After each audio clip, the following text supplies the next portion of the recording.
Dibacanya saja tanpa mengenal memahami maknanya itu sudah merupakan ibadah. Al-muta'abbadu bitilawatihi artinya membaca Al-Quran itu adalah merupakan ibadah, terlepas mau paham atau tidak paham. Yang kita baca namanya Al-Quran. Bagi yang paham maknanya ya tetap namanya Al-Quran. Ada orang baca tapi tidak tahu maknanya, tetap Al-Quran juga, kan gitu. Lalu apa bedanya? Ya bedanya ya yang satu paham, yang satu tidak. Tetapi juga pemahaman seseorang tentang Al-Quran juga itu tidak menjadi satu jaminan. Orang yang hafal Quran juga belum satu jaminan, jangan salah paham. Orang yang hafidul Quran, yang hafal Quran dijamin masuk surga. Siapa yang menjamin? Enak aja surga. Iya, nggak ada jaminan. Kalau maknanya hafal.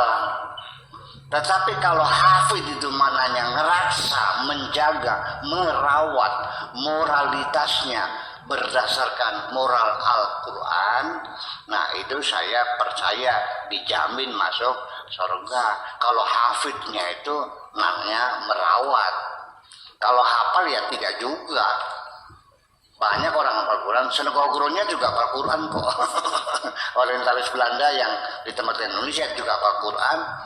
Saya juga banyak tahu orang yang hafal Quran tapi kelakuannya tidak Qurani, kan begitu. Banyak orang yang tidak hafal Quran tapi akhlaknya akhlak Qurani. Itu berbeda sekali. Kemudian lagi bahwa orang yang tahu Al-Quran, tahu maknanya, bahkan sampai menguasai maknanya, ya sehingga dia menjadi mufassirin, para penafsir. Apakah dalam menafsir Al-Quran itu betul-betul mereka mencari kebenaran yang murni? Ataukah kepentingan-kepentingan politik juga sama? Tafsir Al-Quran juga sama, disetir, diolah oleh sang penguasa. Bahwa tafsirnya harus begini penafsirannya supaya mendukung kekuasaan. Ya. Dalam banyak mubalik penceramah selalu menyampaikan bahwa Islam itu agama humanis, agama yang manusiawi.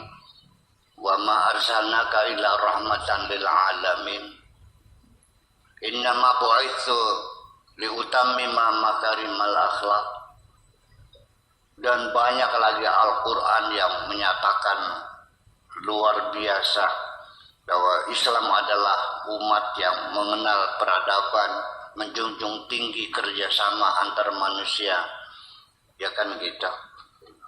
Ta'awanu 'alal birri wat taqwa wa la ta'awanu 'alal ismi wal 'udwan. Ya.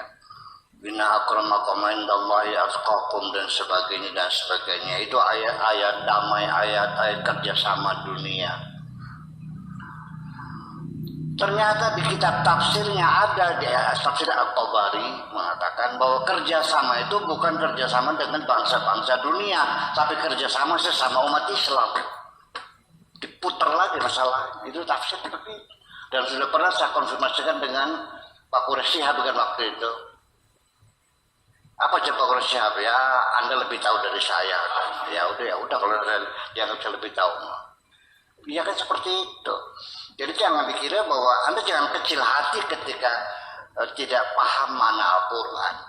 Karena Al-Quran sendiri dan saya yang sebagai pelakunya di Tunisia itu setiap malam di Tunisia ya, Afrika Utara sana ya, negara Arab juga, Maghribi di Tunisia, setiap malam minggu itu banyak teman-teman.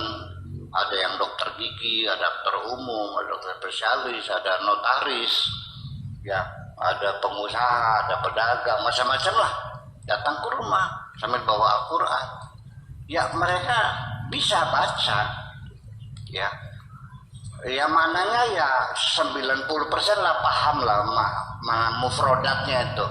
Tetapi kemana larinya ayat ini, maksud tujuannya itu mereka nggak tahu.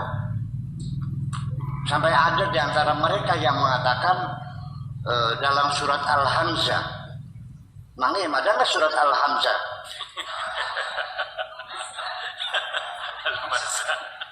Sebetulnya surat apa? Al-Humazah. Yang nggak tahu orang Arab juga. Dia datang bahwa Quran ini Syekh Abdul Syakur sudah zaman ikhlan alaika innaka bil wadil muqaddas itu mana Tuhan semacam itu. Apa tua-tua? ya karena memang bahasa klasik dan mereka tidak belajar. Jadi mereka juga kalau tidak belajar secara khusus dalam bidang ilmu tafsir, ya mereka nggak paham juga. Sama seperti Anda juga, jangan kecil hati. Ya. Tetapi nanti yang menjadi tolok ukur kebenaran, memang akhirnya apa yang ada dalam Al-Quran, akan tetapi nanti yang sangat menentukan adalah hati nuranimu sendiri.